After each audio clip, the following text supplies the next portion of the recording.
Topic पढ़ेंगे जिसका नाम क्या है, कंडीशनल सेंटेंस है। क्या है, कंडीशनल सेंटेंस। तो बेटा जो कंडीशनल सेंटेंस है इसमें बेटा दो लोग है, एक लोग बेटा मंगलू है, क्या है मंगलू, और एक बेटा क्या है लखंडू, क्या है लखंडू। अब बेटा इन दोनों में क्या लगती है, शर्त लगती है। क्या लगती है, शर्त ये लगती है कि बेटा मंगलू और लखंडू मेला देखने जाने वाले हैं। कहाँ जाने वाले हैं, तो जब बेटा मेला देखने वाले मंगलू के पास क्या है, बाइक है, क्या है, लेकिन लखंडू के पास बेटा बाइक नहीं है, लखंडू के पास बाइक नहीं है। तो बेटा मंगलू ने लखंडू से शर्त लगाता है कि बाइक मेरी रहेगी लेकिन जो पैसा खर्च होगा वो तुम्हारा रहेगा। किसने लगाया बेटा, मंगलुआ ने लखंडुआ से लगाया। क्या लगाया, कहा कि बाइक तो मेरी रहेगी लेकिन जो पैसा खर्च होगा तुम्हारा होगा। किसका खर्च होगा बेटा, लखंडू का खर्च होगा।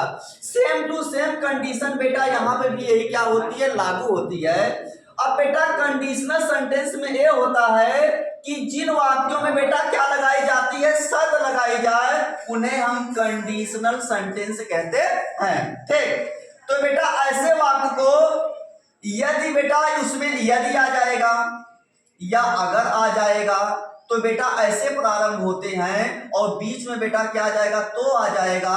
तो ऐसे सेंटेंस को बेटा हम क्या कहेंगे, कंडीशनल सेंटेंस कहेंगे। जैसे आप लोगों ने देखा कि मंगलू और लखंडू ने क्या लगाया बेटा, शर्त लगाया।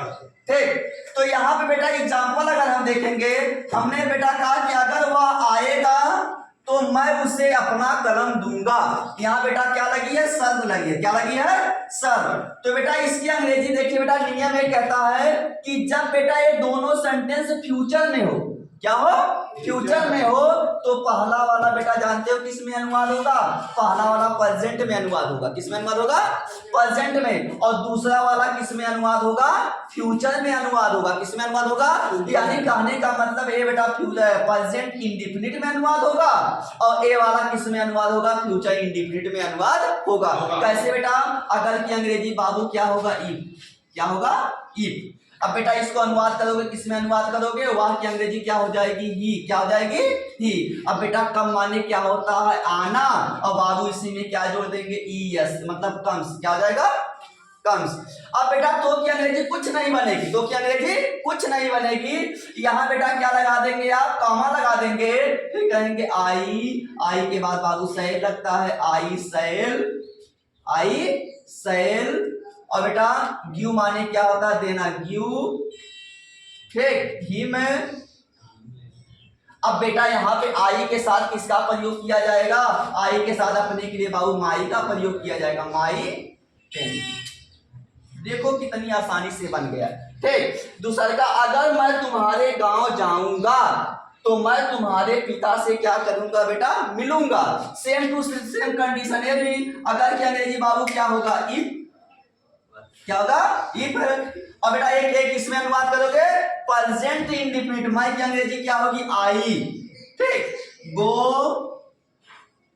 To your village. क्या हो जाएगा बेटा, योर विलेज। ठीक, अब बेटा आई के साथ क्या लगेगा, यस या यस नहीं लगेगा। If I go to your village. अब बेटा यहाँ पे तो की अंग्रेजी क्या लगा देंगे, कामा लगा देंगे, आई मेट। आई के साथ बेटा सैल लगेगा, आई सैल